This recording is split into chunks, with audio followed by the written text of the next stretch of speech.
Okay, so we've got the first page of what I'm calling the Lorelei sequence from The Yellow Man, and been working on this across a few videos, and I'm going to finish up the inking.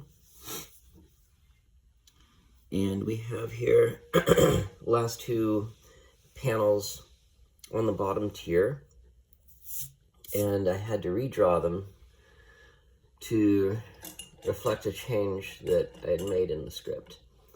And so Lorelei, the scene is we find Lorelei in her office. She's working in a studio called Sloan Studios.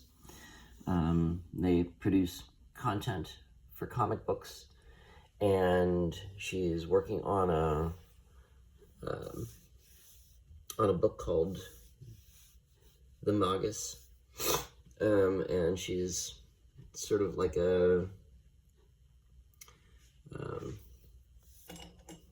do you call it? Marvel method kind of thing, not Marvel method, factory line kind of method where you have all the jobs are divided up: writers, pencilers, inkers, letters, so forth. And she's the writer on this, and she's written a bit, and then we get a few panels of what the scene that she's written looks like in her mind, and we see the hero of the comic, the Magus, fighting a desperate battle with this sort of helmeted villain. Really don't know much about what this thing or this person is just yet. And now we have Lorelei looks away from the script, and she notices a newspaper which is lying on the desk, and something in the newspaper catches her eye, and as she picks up the newspaper, somebody from the side speaks and draws her attention away from the newspaper. So that's where we are.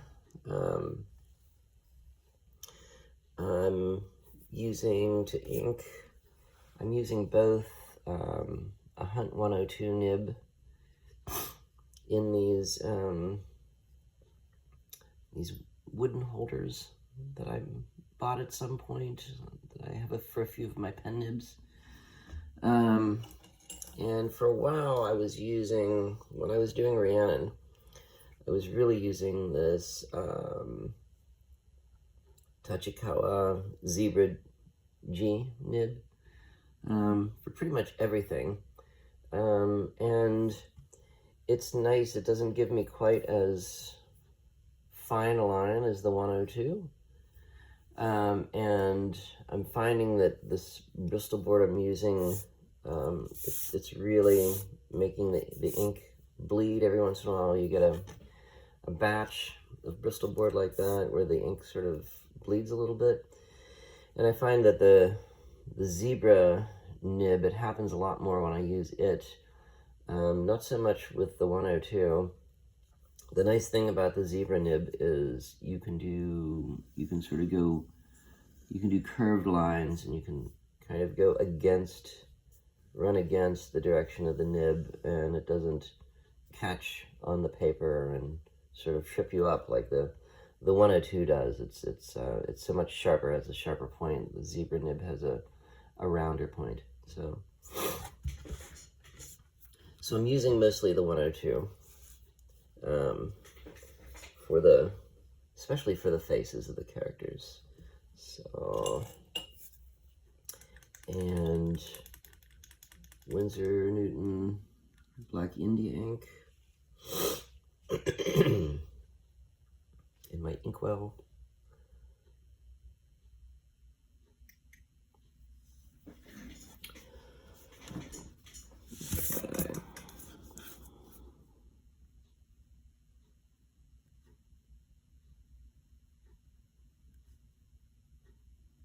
It's been a few days since I've done any inking, and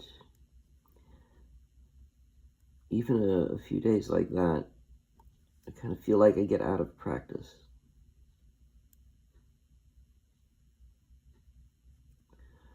And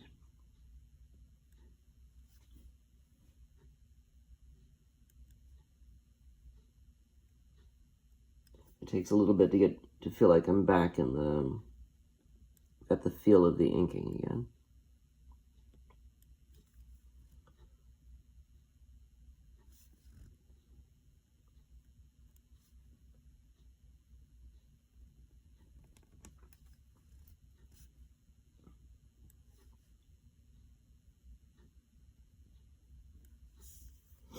One thing about the 102 nib is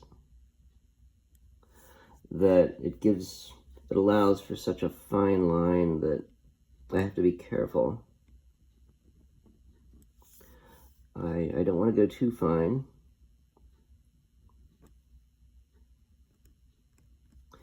because I reduce things down 50%, so that's quite a bit. And if the line is too fine, just doesn't look right. It looks too thin. I like to have a certain firmness to the line, a certain thickness. I need to get some paper towels.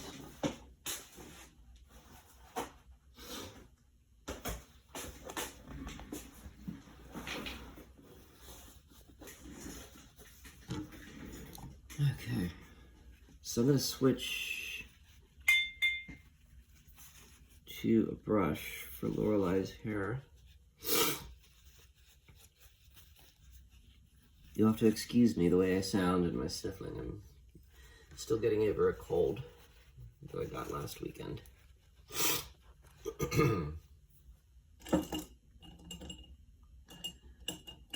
All right.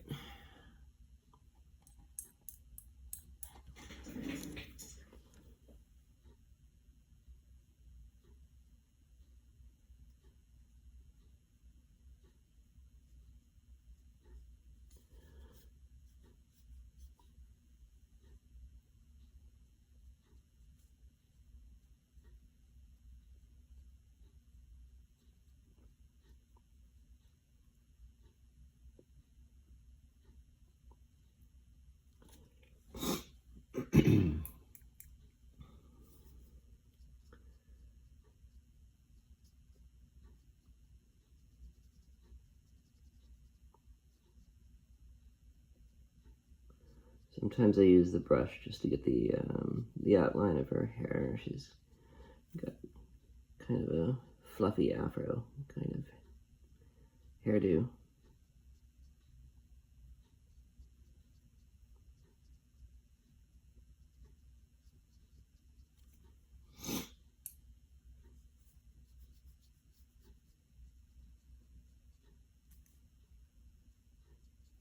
And this story is the first of these videos where I've decided I'm just going to let the audio run and see if I can fill it up with my rambling as I'm inking.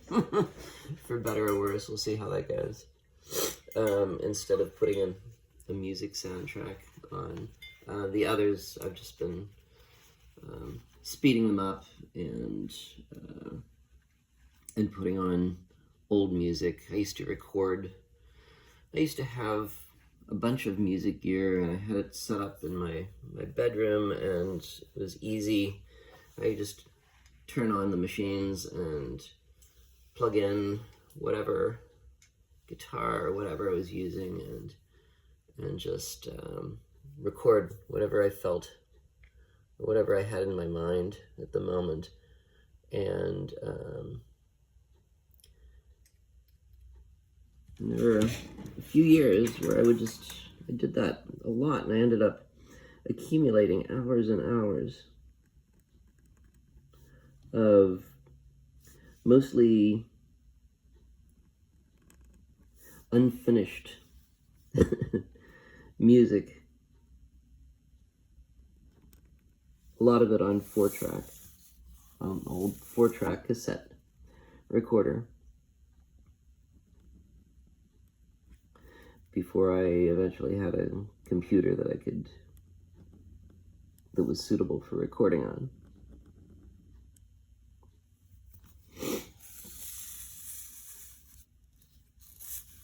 It sort of lets you know how long ago that was. It's before GarageBand.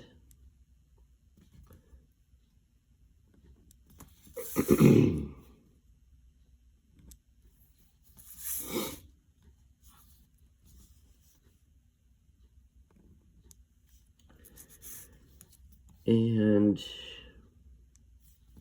so I've got all this material, and I thought, well, for a while I thought, well, this is mostly unfinished stuff, and a lot of it's not very good, and I'll never use it for anything.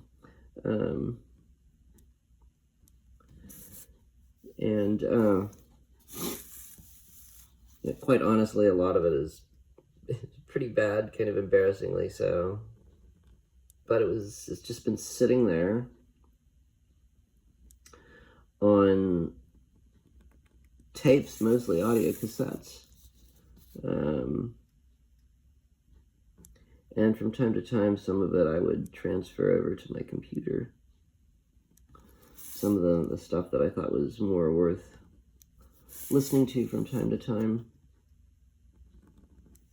And then I was thinking, well, making these videos, and if I want to speed them up, what am I going to do about the sound? What am I going to do about music?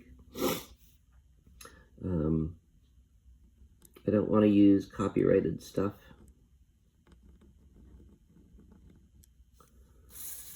And I thought, well, it's like a lot of this stuff can kind of work sort of like how they use music in between segments on NPR, for instance. I don't know what you would call that kind of music. Not theme music, but the transition music, I guess. The in-between music. There must be a name for it. A lot of it was kind of like that. Maybe just an idea of a groove, a loop of a groove, or some chords going to a beat. It's not really a whole song. I thought, well, it might work. Could finally do something with all that stuff.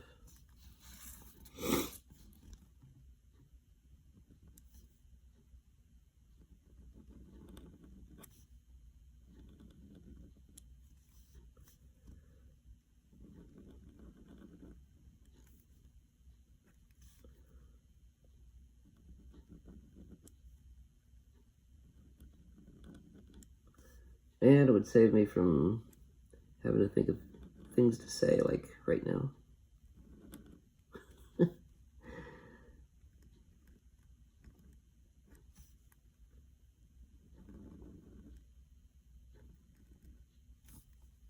I lost track of what I was, I think I was starting to say something about this story.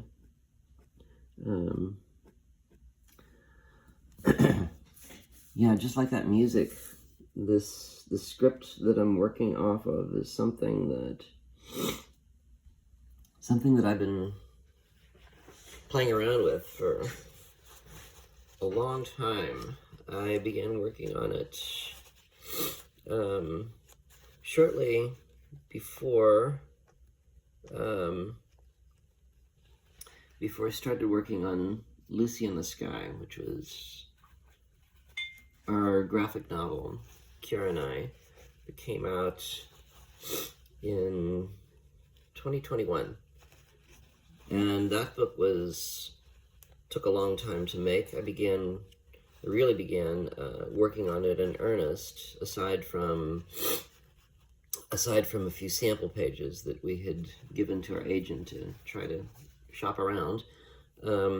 Really began working on it in 2015, so that was 6 years, really, for that book to come together and to see print.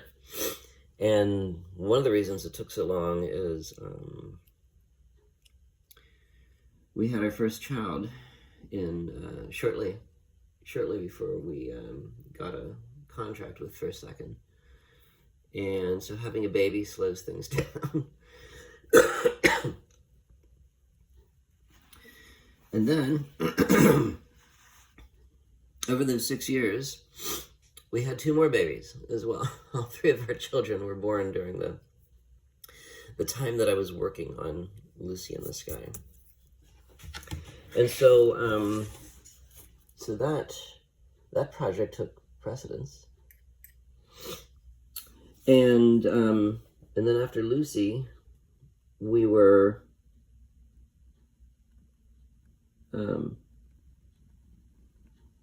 had started working on Rhiannon,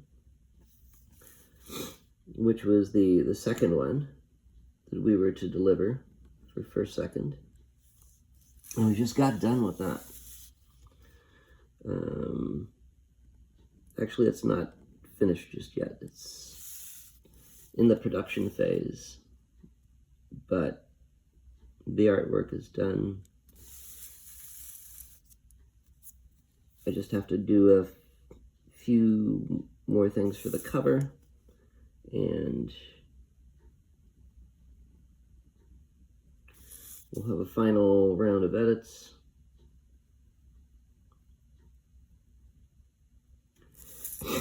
But now I feel like for the first time since 2015, when I put down this script, I feel for the first time since then I can now work on other projects. Kara is working on another script for a new graphic novel, but you know, that'll take some time to do. And in the meantime, I have actually one completed script that I wrote that I never drew. It's just been sitting on, called East Washington. And this partial script, this more than an idea, I mean, it's kind of fleshed out into half of a script. I never finished it. I'm not sure exactly where the story goes from the point where I stopped. But there's so much invested in it right now that I thought I got to do something with it. I've got to take it up again. It's one of those things where I don't want to just let it sit and die. There's so many ideas locked up in it.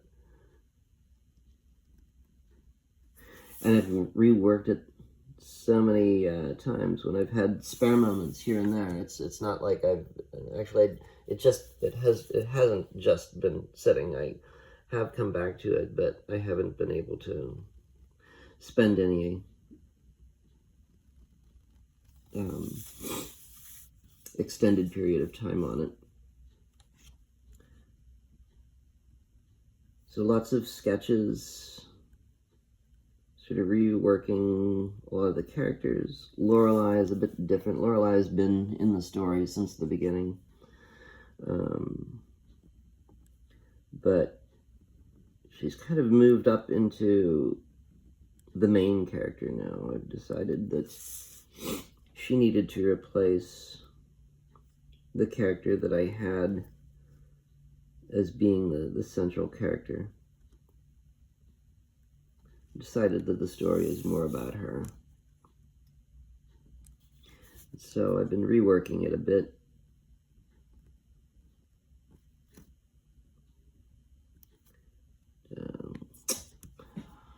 Yeah, I smeared the ink.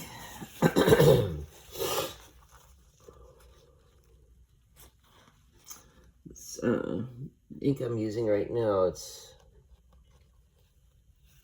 pretty thick. I haven't watered it down, and which I do sometimes, and so it's taken a while to dry.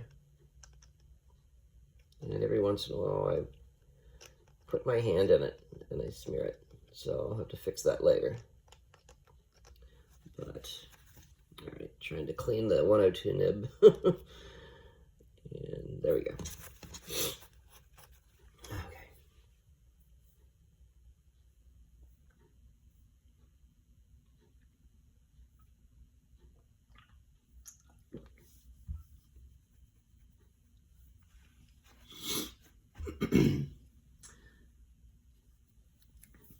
So it's about 8 minutes after 4 in the morning.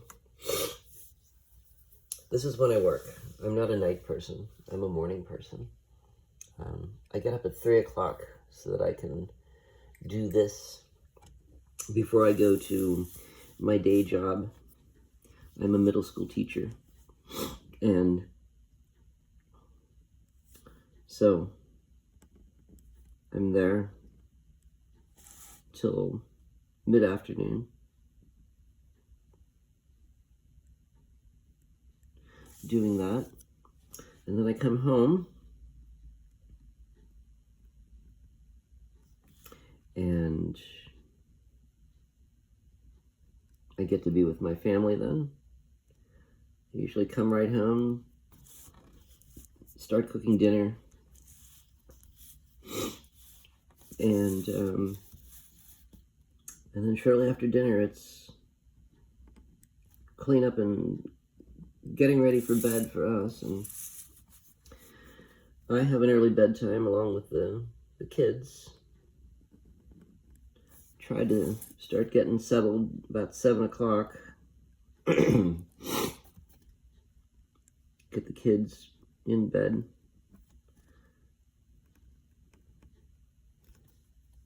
So that I can wake up early enough to do this again.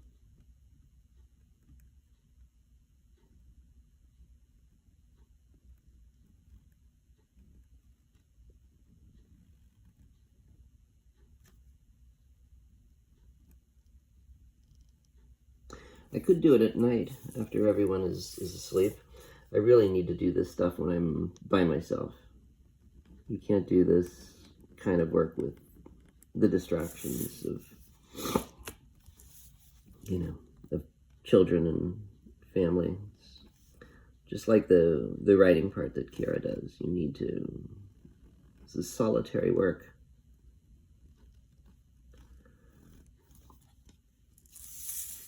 And I could do it at night, but I'm so tired usually from teaching. It takes a lot out of you.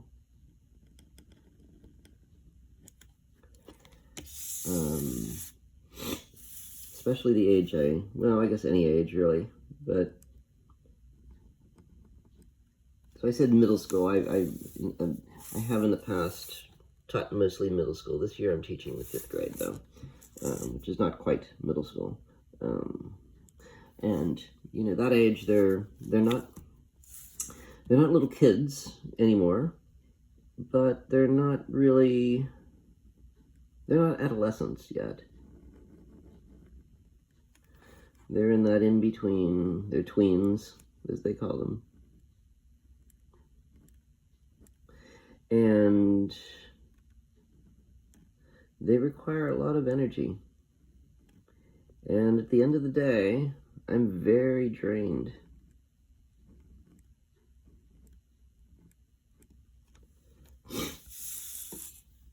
So, it doesn't work for me to have to stay up after everybody else has gone to bed in order to work. I'm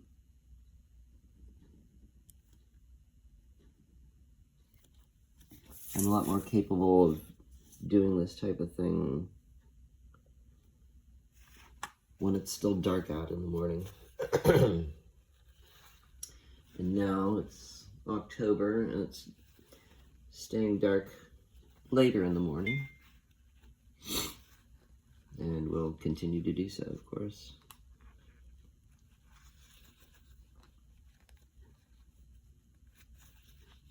So this is my time. Okay, I'm just gonna do her hair, and then I think we're gonna call this page done, maybe. We'll see. I think there might be a few other things that I need to fix, which maybe I won't do in a video. The Magus's gloves in the panel above me, I think I wanted to make those black, and I'll figure out how to do that.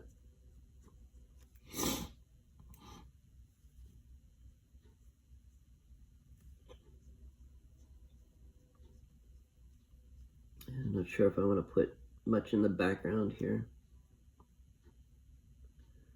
I might do that later.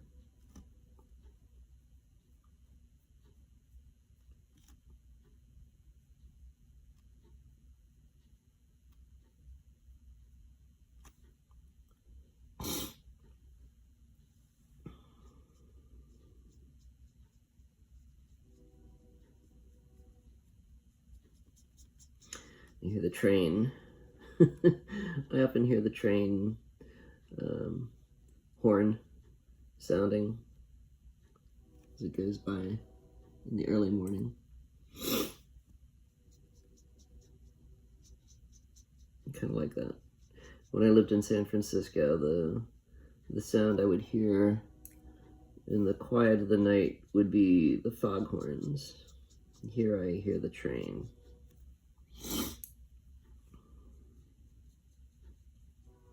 I live in the East Bay of the San Francisco, Berkeley, Oakland Bay Area in California.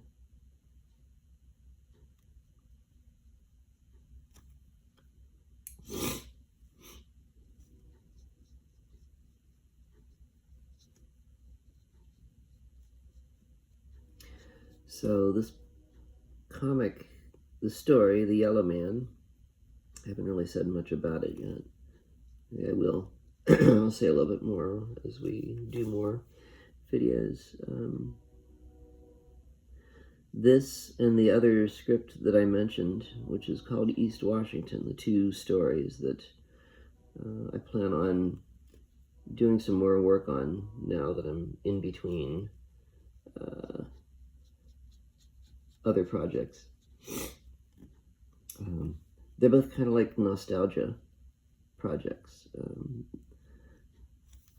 The story of The Yellow Man is set in kind of an indeterminate period of time. I wanted to do something that was set before the internet, before cell phones, kind of a late Cold War setting. But I didn't want to pin it down to any particular decade or year. So the styles, the clothes, the cars, the technology all suggest something between, say, the 1970s to the early 1980s.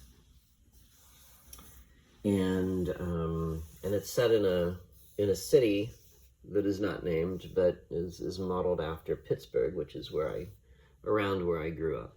East Washington is the name of the city where I did grow up. It was a city just south of Pittsburgh.